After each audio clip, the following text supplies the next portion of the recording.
What's going on, guys? Welcome back to the channel. As always, thanks for stopping by. Now I've just watched a new Spider-Man movie there last night. I thought it was really good. We will go on the spoilers and spoiler free. So the first part's going to be spoiler free. So yeah, it's pretty much Tom Holland's one of his best outings as Spider-Man.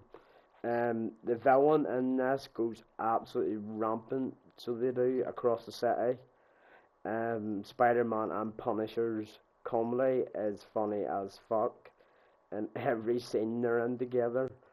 And and then the first part with Spider-Man's Rogues Gallery was like the games on old gen and next gen. So they were Spider-Man, uh, like even the PS1, PS2, like Shattered Dimensions, like the Rogues Gallery. I'd say you got Boomerang, Tombstone, Tarantula, uh, amazing. I do think a bit wasted opportunity in this, if I'm being honest, being street level. Like I like Tombstone being the first part, but I would have preferred him as a villain or either Mr. Negative.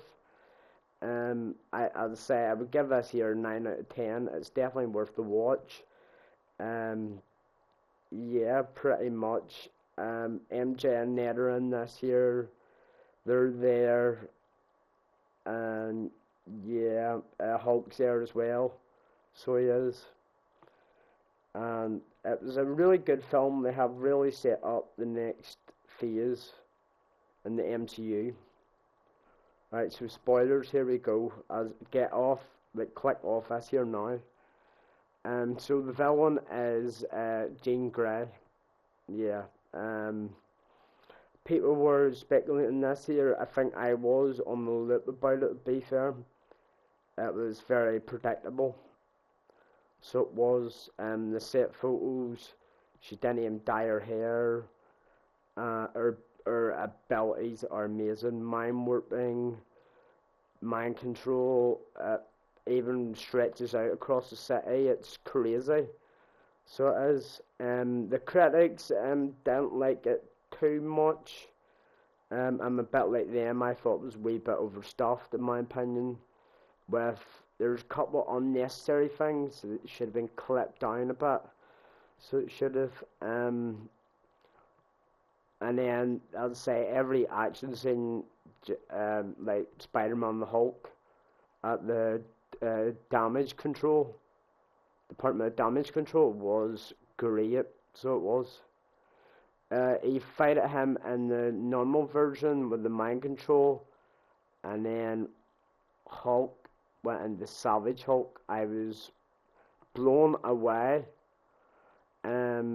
I love what he did to Spider-Man, where he just done the Loki scene sort of from the Avengers.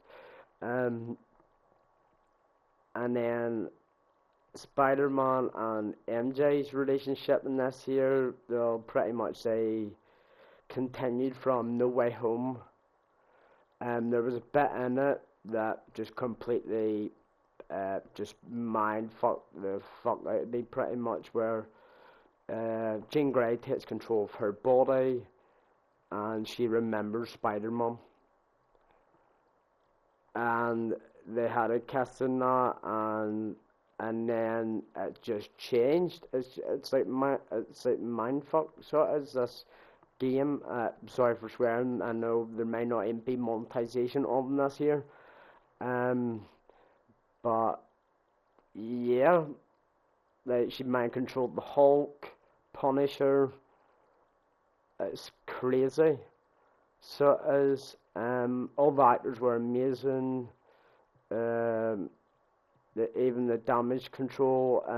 William Metzger. I think I've just pronounced him right there. He was good. So he was really good. At the end, you've got Jean Grey. She goes on the boss, so she does, and I know where that leads to. Charles Xavier's School of Mutants. They don't even say mutants in this. It's called Special People. So it is. But overall, a really good movie. So it was. I just think there was some unnecessary stuff in this here. Yes, Yelena is in this here. I don't know what to think about it personally. It was a bit of a awkward scene where they're in the sauna and she's talking to him.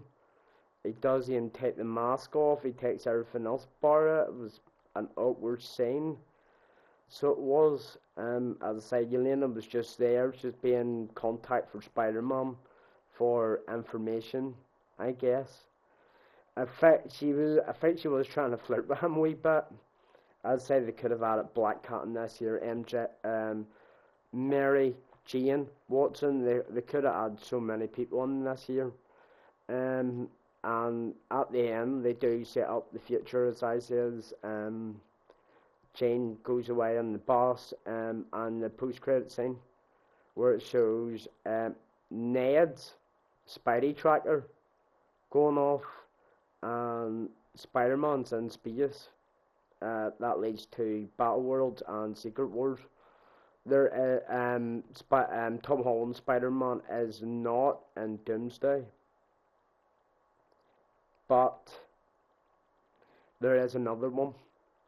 I'm not spoiling who, but yeah, overall really really good. Um, yeah, and I'd say you can nitpick this here. I'd say the critics have done a lot to be fair. So they have, and yeah, it's just one of the best. I'd say it's breaking records at the minute as well, and it's definitely worth the watch. So it is. I'd say I just do feel like it could have been cut down a tiny wee bit. So it was. I'd say there's a couple scenes, so there is, and yeah, pretty much it's what it is. But overall, I'd say they could have had Mr. Negative, Tombstone. They could have had different villains in this year. I think eventually we will see Spider-Man and Venom. So we will. In a future movie, or Spider-Man Hobgoblin, which is Ned. So it is. Yeah. Ned and MJ aren't in this. They continue from No Way Home. MJ does not remember him. After Jean Grey takes over her mind, when she comes out of it, MJ does not remember anything at all. And at the end, Ned does remember him.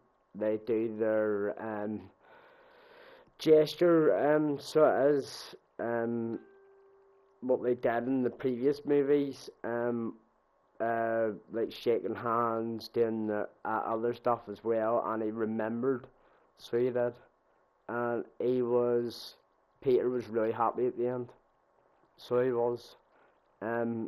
I'd say MJ and Spider-Man, I'd say Spider-Man was really, really depressed. And they could have added Mr. Negative in this year because he fights with dark powers, so he does. Which is crazy, crazy stuff. I wouldn't say it's the most evil I've seen him, but that's where the symbiote could have came as well, to be fair. But overall, really, really good. There was plans for other stories before what they did. Tom Hollands in the writing room, so he was.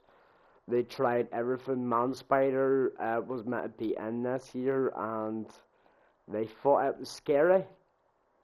So which I thought would be amazing, to be fair. So it was. Yes, there is swearing in this year, which is good. Punisher was able to do what he was able to do. They let him do whatever. So he did, and that's what I like about it. And yeah, I'll see you in the next video, and drop a like and subscribe.